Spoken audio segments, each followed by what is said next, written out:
Thank you, Mr. Speaker. I rise in opposition to the Costa Amendment. Everybody in this chamber recognizes that our current system for selling alcohol in Pennsylvania is an anachronism, it's old-fashioned, and it needs change. The Costa Amendment itself recognizes that and proposes what essentially amounts to putting a new coat of paint on an old shed that's falling down. The Costa Amendment does not give the consumers what they want. The Costa Amendment makes a few changes. It adds a couple of things that we probably should have done years ago and did not do. But it doesn't give the people of Pennsylvania what they want. Ask anybody what they want, and what they will tell you is they don't think they should have to go to a government store to buy a bottle of wine. They think that alcohol should be served and sold pretty much like other consumer products, with the exception that we probably should regulate it to keep it out of the hands of children and other people who shouldn't have it. But we do that already, and we don't own the drugstore system.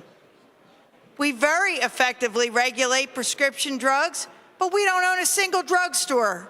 We, the government, we don't own a single drugstore. The Costa Amendment is actually a step backwards. It continues a system that is as old-fashioned as prohibition. They had a museum exhibit in Philadelphia a couple of weeks ago on prohibition. It was a museum exhibit, and the current state store system is similarly a museum exhibit. Only Pennsylvania and one other state have a system that looks anything like what we've got.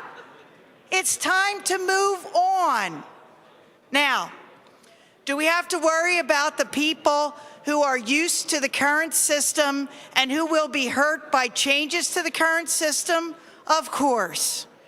We owe our employees consideration. But the bill that we are currently debating gives them consideration. It gives them training money, it gives them points on civil service exams, and there will be jobs for those who can make the transition to private industry and sell alcohol in a private enterprise system. We also owe something to people currently operating in the beer system. Why is that?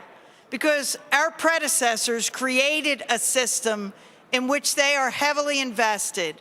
And these small business people need to be protected from losing the investment they made at government's insistence. But the bill does that. The bill eases beer distributors into new opportunities for them to sell wine and to make a change to the new economy. It also gives them a right of first refusal, or first dibs, if you will, on the better licenses, so that they are protected by the bill that we are considering voting on. The Costa Amendment is a coat of shellac on a shed that's falling down. We need to move on. We need to vote down the Costa Amendment, vote the bill through, and get it done. Is the bill perfect? No, but it sure is a step in the right direction, and the Costa Amendment is a step backwards. The bill that we are voting, or hopefully will be voting, is not a perfect bill. That's why the Senate exists. Tell them I said so. Maybe I'll get some of my bills through the Senate by giving them a little plug there.